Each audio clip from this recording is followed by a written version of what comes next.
جب اس میں ان کی کوئی جماعت ڈالی جائے گی تو دوزخ کے داروغہ ان سے پوچھیں گے کیا تمہارے پاس کوئی خبردار کرنے والا نہیں آیا تھا؟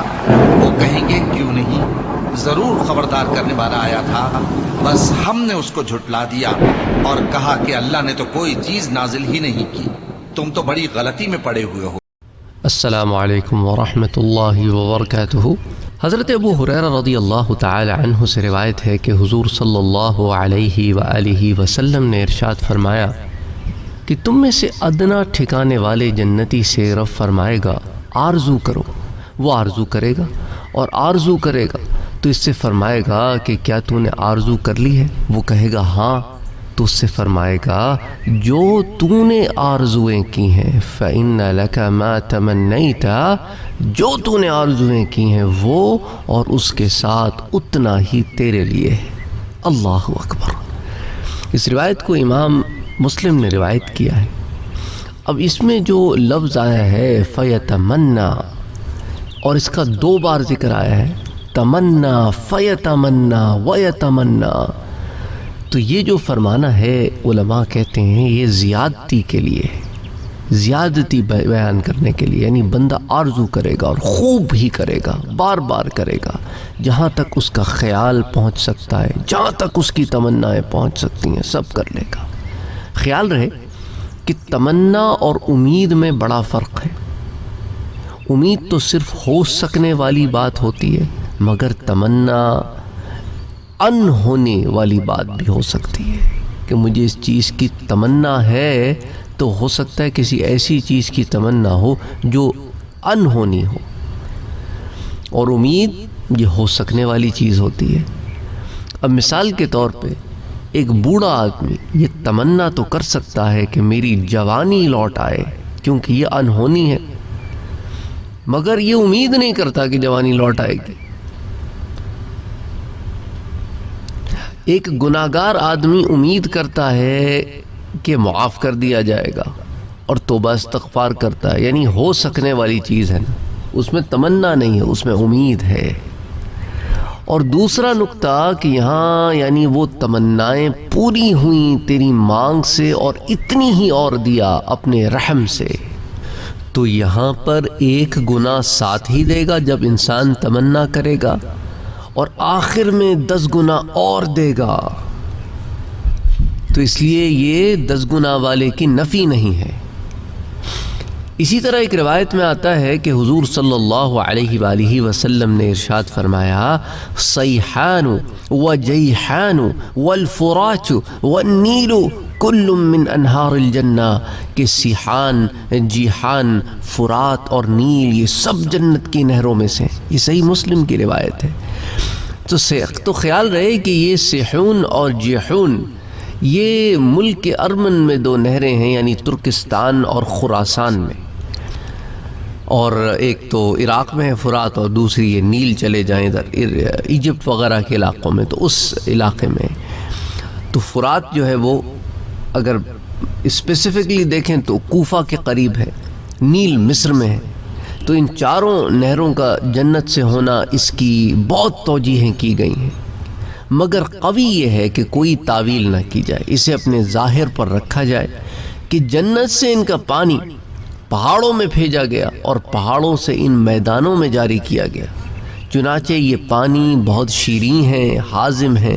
ان نہروں پر حضرات انبیاء کرام، بزرگان دین بہت ہی کثرت سے تشریف فرما ہوئے ہیں۔ قرب قیامت جب قوم یاجوج و ماجوج کا خروج ہوگا تو قرآن مجید علم دین، حجر اسود، مقام ابراہیم اور یہ چاروں نہریں دنیا سے غائب کر دی جائیں گی۔ اسی طرح امام مسلم ایک اور روایت بیان کرتے ہیں حضرت عتبہ بن غزوان سے، وہ فرماتے ہیں کہ ہم سے ذکر کیا گیا کہ دوزخ کے کنارے سے پتھر ڈالا جائے گا تو اس میں 70 سال گرے گا، اس کی تہ نہ پائے گا، رب کی قسم وہ بھری جائے گی۔ اور ہم سے ذکر کیا گیا کہ جنت کی چوکھٹوں میں سے 2 چوکھٹوں کے درمیان 40 سالوں کا فاصلہ ہے، اور اس پر ایک ایسا دن آئے گا جب وہ بھیڑ کی وجہ سے ٹھسا ہوگا۔ تو عتبہ بن غزوان رضی اللہ تعالی عنہ یہ صحابی ہیں، بدری ہیں، اور ان سے پہلے صرف 6 حضرات نے ایمان قبول کیا تھا، تو یہ 7ویں مسلمان ہیں۔ اور یہاں پر جو انہوں نے کہا کہ ہم سے ذکر کیا گیا، تو یا تو حضور اکرم صلی اللہ علیہ وآلہ وسلم نے فرمایا یا کسی صحابی نے۔ خیال رہے کہ صحابی کی مرسل حدیث بالاتفاق قبول ہے، بعد والوں کے مرسلات میں اختلاف ہے، اور یہ مسلم شریف کی روایت ہے۔ اور جو تیسری بات اس میں یہ ہے کہ دوزخ کے کنارے سے پتھر ڈالا جائے گا، جو 70 سال گرے گا اس کی تہ نہ پائے گا۔ تو اب آپ اس سے اندازہ کریں کہ یہ تو دوزخ کی گہرائی ہے، تو 70 سال چلنے کے باوجود اس کی تہ تک نہ پہنچے گا۔ اور جب کوئی چیز لڑکھڑاتی ہے نا، ایک کشش کی طرف جب جاتی ہے تو اس کی سپیڈ تو بہت زیادہ ہوتی ہے۔ تو بہرحال، اور اگلی بات جو یہاں کی گئی ہے کہ رب کی قسم وہ بھری جائے گی، اور ہم سے ذکر کیا گیا کہ جنت کی چوکھٹوں میں سے 2 چوکھٹوں کے درمیان 40 سالوں کا فاصلہ ہے، اور اس پر ایک ایسا دن آئے گا جب وہ بھیڑ کی وجہ سے، رش کی وجہ سے ایسی معلوم ہوگی کہ وہاں پہ رش آور چل رہا ہے، ایسی بھیڑ ہوگی۔ تو اب یہاں پہ جنت کے ہر دروازے کی چوڑائی 40 سال کی مسافت ہے۔ اس قدر وسعت کے بعد جب جنتی اس میں داخل ہوں گے تو اس کے اندر ایک اس قسم کا بھیڑ کا حال ہوگا، تو اس سے اندازہ کریں کہ اللہ کی رحمت سے کتنے لوگ جنت میں جائیں گے۔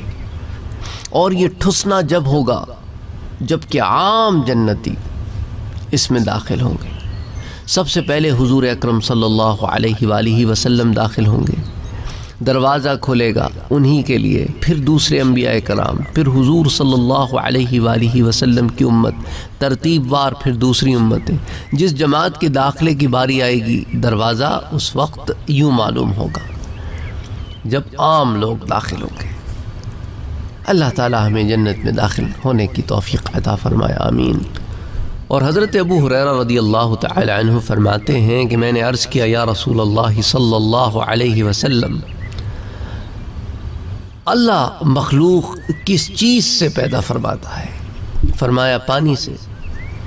ہم نے عرض کیا کہ بھئی جنت کا مٹیریل کیا ہے، جنت کس چیز سے پیدا کی گئی ہے؟ فرمایا 1 اینٹ سونے کی، 1 اینٹ چاندی کی، اور اس کا گارا خالص مشک کا ہے، اور اس کی بجری موتی اور یاقوت ہے، اور اس کی مٹی زعفران ہے۔ جو وہاں داخل ہوگا خوش رہے گا، غمگین نہ ہوگا، ہمیشہ رہے گا، کبھی نہ مرے گا۔ ان کے کپڑے گلیں گے نہیں، ان کی جوانی ختم نہ ہوگی۔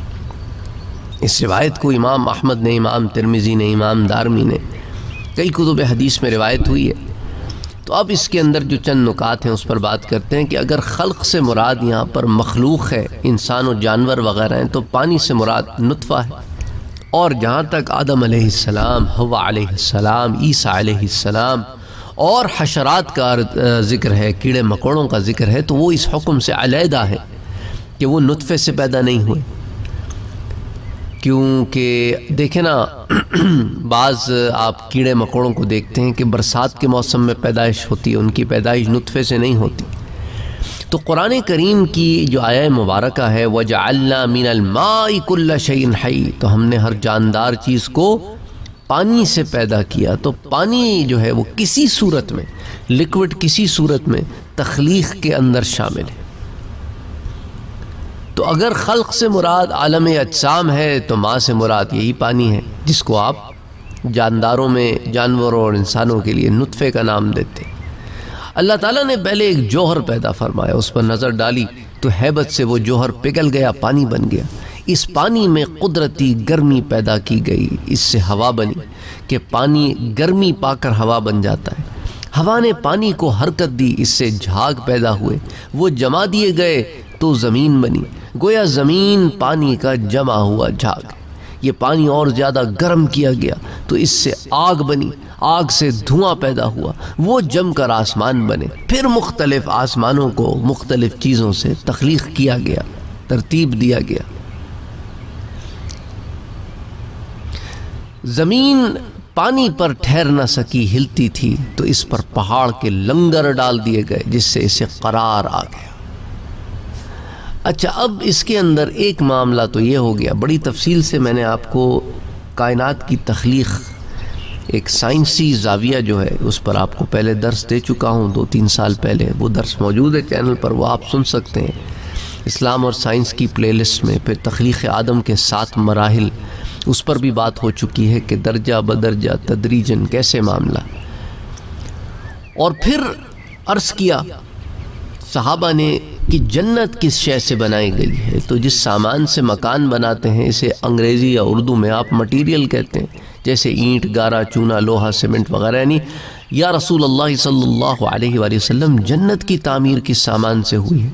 تو معلوم ہوا کہ حضرات صحابہ کا ایمان تھا کہ حضور صلی اللہ علیہ وآلہ وسلم ہر چیز کی حقیقت سے واقف ہیں، حضور سے ایسے باریک سوال کرتے ہیں، اور سرکار یہ نہیں فرماتے کہ اچھا جبریل امین آئیں گے تو ان سے پوچھ لیں گے۔ یہ باتیں تو حضرت جبرائیل امین کو بھی معلوم نہ تھیں جو حضور فرما رہے ہیں۔ اور حضور صلی اللہ علیہ وآلہ وسلم نے پھر اس کی تخلیق کے متعلق فرمایا کہ جس سامان سے اسے تخلیق کیا گیا ہے، تو حضور کے نے جنت کا علم کھول کر سامنے رکھ دیا کہ حضور کی وہ نگاہ ہے کہ جسے اللہ نے جنت کی حقیقت نہیں چھپائی، انہیں سب حقیقت معلوم کرا دی۔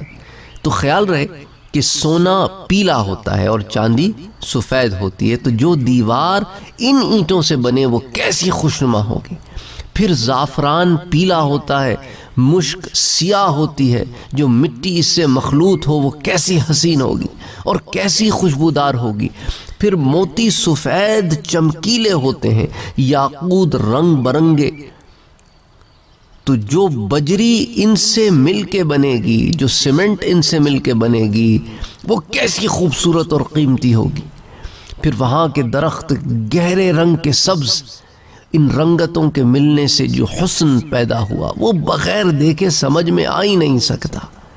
انشاءاللہ دیکھ کر ہی سمجھیں گے اور سمجھائیں گے۔ اللہ تعالیٰ اس قال کو حال کر دے، آمین یا رب العالمین۔ پھر یہ جو آخر میں فرمایا اس روایت میں کہ جنت میں نہ رنج ہے، نہ غم ہے، نہ تکلیف ہے، نہ بیماریاں ہیں، نہ موت ہے، نہ بڑھاپا ہے، نہ کپڑے میلے ہوں گے، ایسی کوئی چیز ہے ہی نہیں وہاں۔ مرقات میں آتا ہے کہ کپڑے فرما کر سارا سامان مراد لیا گیا ہے کہ وہاں نہ کپڑے میلے ہوں، نہ پھٹے، نہ کوئی سامان ٹوٹے پھوٹے، نہ مرمت کرایا جائے۔ تو دیکھ لو کہ تمام معاملات تمہارے رب نے تمہارے لیے کیسے کھول کھول کے بیان کیے، اور کیوں بیان کیے؟ تاکہ ہم اور آپ ہدایت پائیں۔ آج کے درس کی آخری روایت حضور اکرم صلی اللہ علیہ وآلہ وسلم کا فرمان ترمذی شریف میں آتا ہے کہ جنت میں کوئی درخت نہیں مگر اس کا تنا سونے کا ہے۔ تو جنت کے درختوں کا تنا سونے کا، اس کی شاخیں چاندی کی، سونے کی، یاقوت و زمرد سے جڑی ہوئی، ہر طرح کی کلیوں پھولوں سے بھری ہوئی، میووں پھلوں سے لدی ہوئی، اور نہریں جاری۔ تو سمجھو ہر طرف بہار ہی بہار ہے۔ اللہ اکبر، اللہ اکبر، اللہم صلی وسلم وبارک علی سیدنا وحبیبنا وشفیعنا محمد صلی اللہ علیہ وسلم۔